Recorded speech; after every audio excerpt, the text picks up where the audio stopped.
Hello YouTube, Matthew here again. This time I'm going to talk about Xbox modding. There's two types. There's hardware modding, which involves actually dealing with the hardware such as the motherboard, the BIOS, and so forth.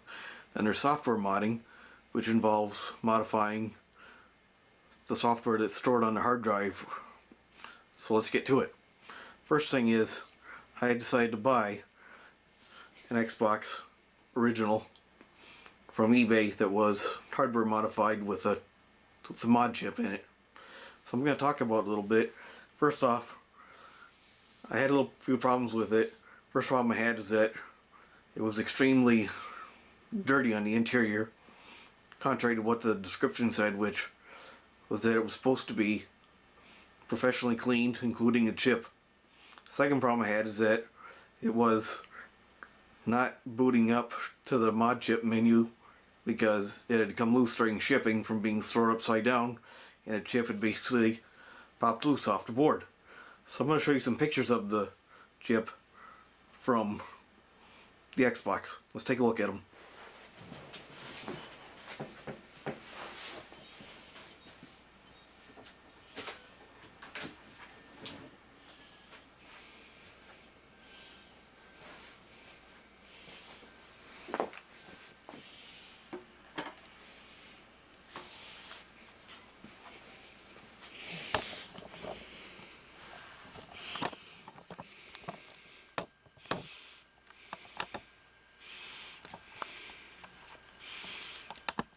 Here's the first view. This is from the top side after opening it. You can see the DVD ROM drive here, and here's the hard drive, and here's the cable for it. As you can see, there's a lot of dust in the back. Let's take a look at another picture.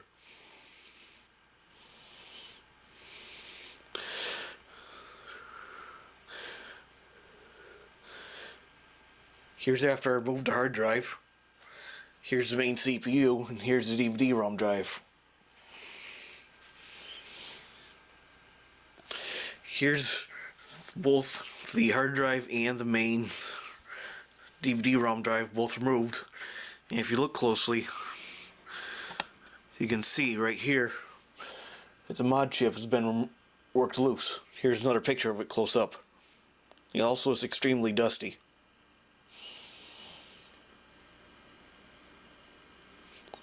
Here's a good picture of the mod chip with being popped out before I had to reinsert it back into place, and it's also pretty dusty compared to what the seller said it would be like.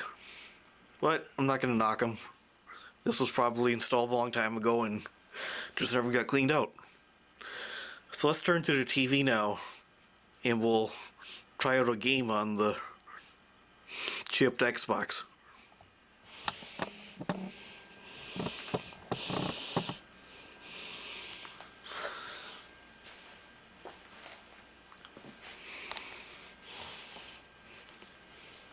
The game I'm going to show you to prove that this can run modded software, or not modded software, but backups of games, is going to be Medal of Honor European Assault. So let's do it.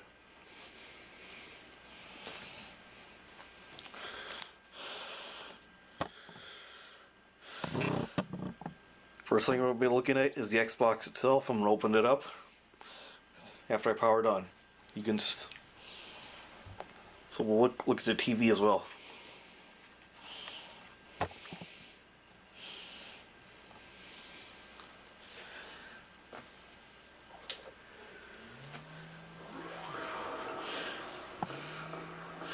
As you can see, the logo has an Evo X on it, which indicates that the chip is present and running.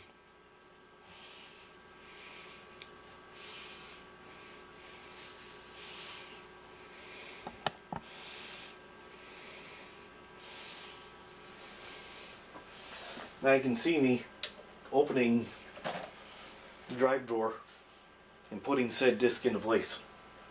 It's just a regular DVD recorded disc.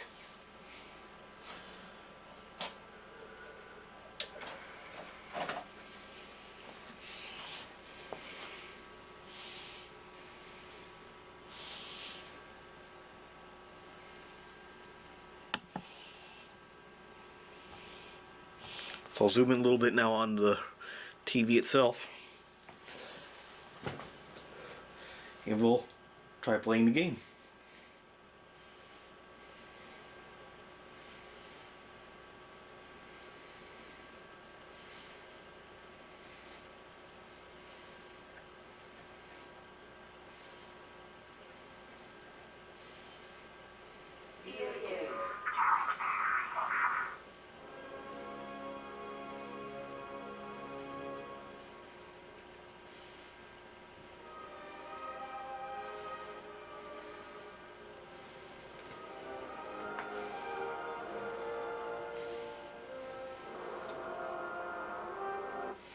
Well, that's enough of that for showing you the game that it does actually work.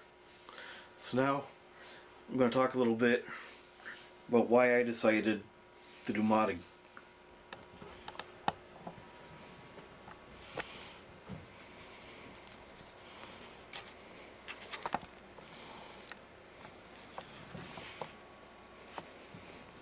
The reason why I decided to mod was because I wanted to be able to play backups of games that I have in case they ever got scratched, cracked, or broken, or just plain lost.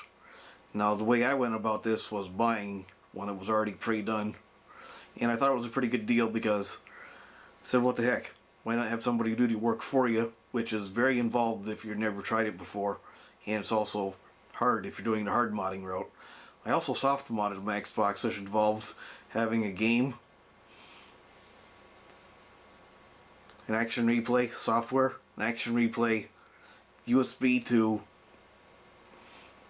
Xbox Game Safe card, and an Xbox Game Safe card to load onto the system. So that's pretty involved as well, but not nearly as hard as doing it with a hardware mod. So I think that, in conclusion to this video, modding's not necessarily a bad thing. If you can back up your stuff and save it for later, that's a good. So I believe in it, and I'm glad you watched this video. Have a good night.